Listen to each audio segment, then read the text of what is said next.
Friends, एक नई information और बहुत ही अच्छी फैक्ट्स के साथ बात करेंगे। तो आपने यूपीएससी की जो परीक्षा हुई है उसमें ध्रुपद ध्रुपद संगीत के बारे में जानकारी, संगीत जो है उसके बारे में आपने प्रश्नों में पढ़ा होगा, तो उसी के बारे में हम लोग बात करेंगे। तो ध्रुपद जो संगीत होता है, देखेंगे कैसे क्या होता है और कहाँ से उत्पत्ति हुई। ध्रुपद जो संगीत होता है वो ध्रुपद संगीत, या कह सकते हैं कि ध्रुपद गायन, वो जाप होता है। मुख्य रूप से जाप और पूजा की एक शैली है, एक शैली कह सकते हैं। जाप और पूजा की एक शैली है जहाँ जो गाने वाला होता है या गायक होता है वो नाद व ध्वनियों का प्रयोग करता है। नाद अब ध्वनियों का प्रयोग करता है और भगवान से प्रार्थना करता है। भगवान से प्रार्थना करता है। तो क्या होता है, गायक नाद और ध्वनियों का प्रयोग करता है, भगवान से प्रार्थना करता है कि उसकी प्रार्थना स्वीकार करें। तो ये 14वीं शताब्दी में इसका विस्तार हो सकता था, लेकिन नहीं हो पाया। ठीक है, तो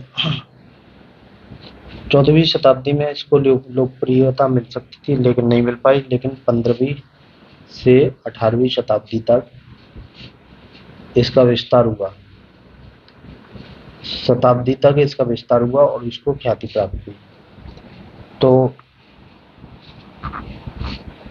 जैसे इसके जो संरक्षक, हर एक कोई संस्कृति होती है,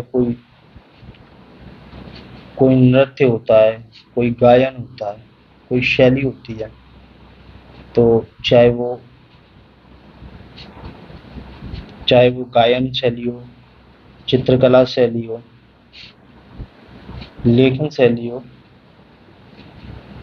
स्थापत्य शैली हो, तो इन सब के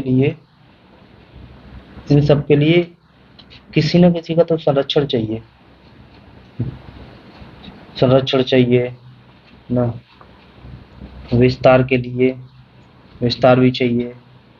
तो ऐसे ही ध्रुपद के लिए ग्वालियर के महाराजा थे, बहुत बार नाम सुना होगा, ग्वालियर के महाराजा मानसिंह तोमर।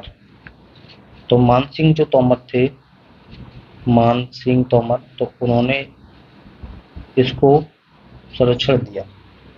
किसको? ध्रुपद को संरक्षण प्रदान किया, ध्रुपद को। तो एक बात, तो ध्रुपद की व्यापक प्रसिद्धि के लिए वो उत्तरदायी हैं मुख्य रूप से। तो कह सकते हैं कि उन्होंने इसको बढ़ाया और प्रसिद्धि दिलाई। राजा महाराजा होते हैं, उनके पास संसाधन होते हैं, तो इसलिए वो उसका प्रसार प्रचार कर सकते हैं। इसके अलावा भी और भी जो गायक थे, जैसे बैजू हो गए, बच्चू हो गए, ये भी प्रश्न आ सकता है। और भी संरक्षक थे, तो ये भी बहुत फेमस थे ध्रुपद संगीत के लिए, ठीक है। तो और भी जो चीजें बहुत फेमस हैं, जैसे वृंदावन के एक साधु थे, बहुत बार पूछ लेते हैं कभी कभी, जिनका नाम स्वामी हरिदास था। वो भी ध्रुपद संगीत के बहुत अच्छे जानकार थे, ध्रुपद गायन के। तो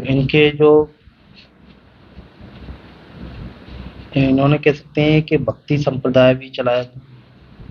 और स्वामी हरिदास तो इन्हीं के शिष्य थे, तानसेन, ऐसा माना जाता है, तानसेन। तो तानसेन को अब तक ज्ञात ध्रुपद गायकों के रूप में बहुत ख्याति प्राप्त है। तो ये द्रुपद की जो जानकारी है। तो तानसेन अकबर के दरबार में रहते थे, अकबर के दरबार में, और 9 रत्नों में से एक थे। ये भी एक बात है, तो ये भी हमें याद रखना है, एक थे। अब इतनी बात हो गई द्रुपद की। अब यहाँ से प्रश्न आ सकता है, तो हो जाएगा। हम नेक्स्ट चलते हैं, थोड़ी सी संरचना की दृष्टि से देखें तो द्रुपद के 2 भाग हैं, तो अनिबद्ध अनुभाग और संचारी द्रुपद। तो द्रुपद के 2 भाग होते हैं, अनुबद्ध या अनिबद्ध अनुभाग और संचारी द्रुपद।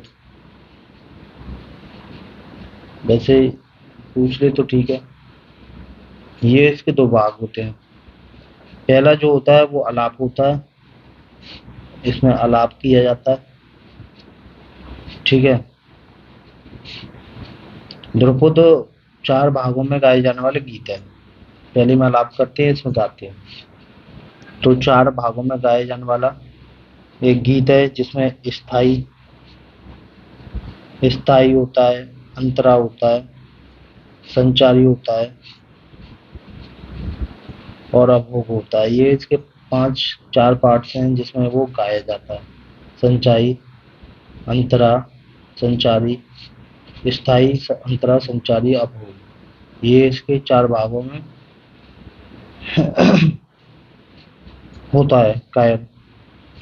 और इसकी गंभीरता और लय पर बल है। तो ये गंभीर होकर गाया जाता है, गंभीरता और लय में गाया जाता है, लय पर बल है, बहुत ही शानदार होता है। द्रुपद गायन की 4 शैलियां वाड़ियां थी, तो इसकी भी बात कर लेते हैं। इसकी द्रुपद जो है 4 शैलियां हैं,